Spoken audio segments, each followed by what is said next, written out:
Hey guys and girls, this is Mrs. Harris. I think the last chapter I was reading cut us off halfway through it. So I'm going to start on the last chapter, which is chapter 12. Sunday, November 4th, 2001, 2:15 p.m.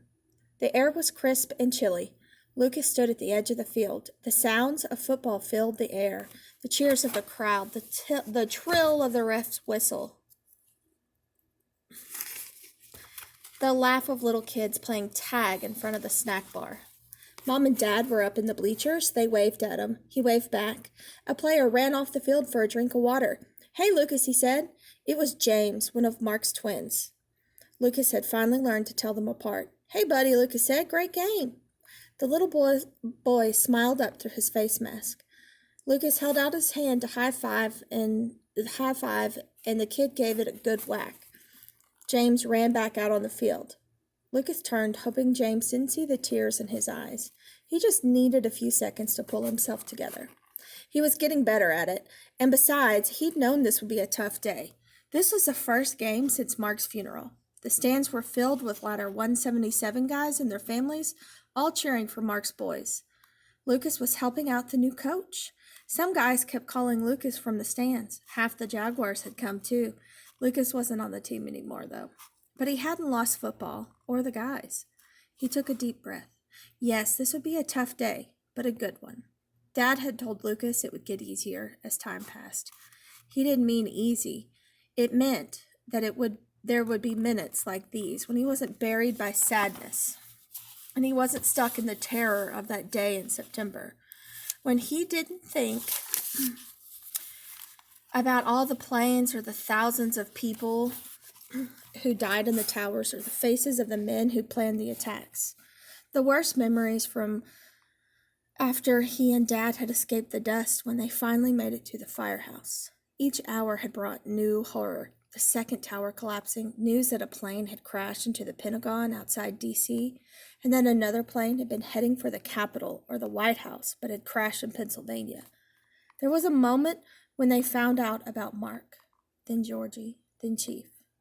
The other men had made it back one by one, covered in dust and ash, some dripping with blood. By that afternoon, there was only one man missing, Uncle Benny. The guys had seen him running into Tower 1, determined to get to the burning floors to get as many people out as he could. Lucas could see the doom in the eyes of the other men as they talked about Uncle Benny, but he'd sat on the floor of the firehouse, his eyes glued to the door, waiting, praying. Had Dad been right there with him? That was one good thing that had come out of that day. Lucas and Dad. They'd march out of the dust holding hands and just kept marching together. Last week, Dad even brought the Seagrave model up from the basement. The real rig was wrecked, so Dad figured they could finish this one and bring it to the firehouse. They worked on it some nights when neither of them could sleep. Sometimes Mom would sit with them. All they had to do now was paint it. The score was tied in the fourth quarter. The other team called a timeout. The kids all ran to the sidelines surrounding their coach. He stood there with his cane, his left arm in a sling, his shamrock tattoo peeping out from the top of the cast. "Who's that?" "Uncle Benny. We have some champions here," he boomed, turning to wink at Lucas. Yes, Uncle Benny had made it out.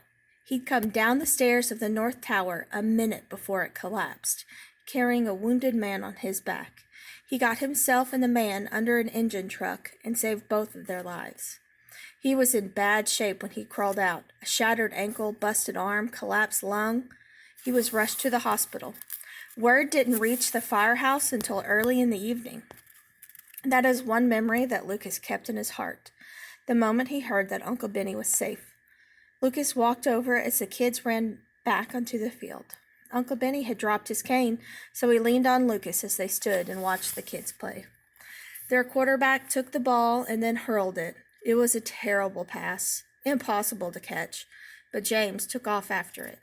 The crowd stood and cheered. Uncle Benny and Lucas laughed as they watched James go, go, go. Mark's little boy ran with all of his might, his legs pumping, his arms reaching up, his face turned fearlessly towards the bright blue sky.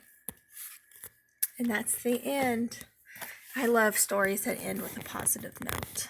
Even through all that trauma and all that damage that was done, there was so many positives, like Dad and Lucas getting closer, and Uncle Benny survived. I just love those kind of stories. I don't know about you. Comment in our class section and tell us what your feelings are about this book. Did you enjoy it? Why did you enjoy it? Did you not like it? Why not? Let me know. See you later. Bye.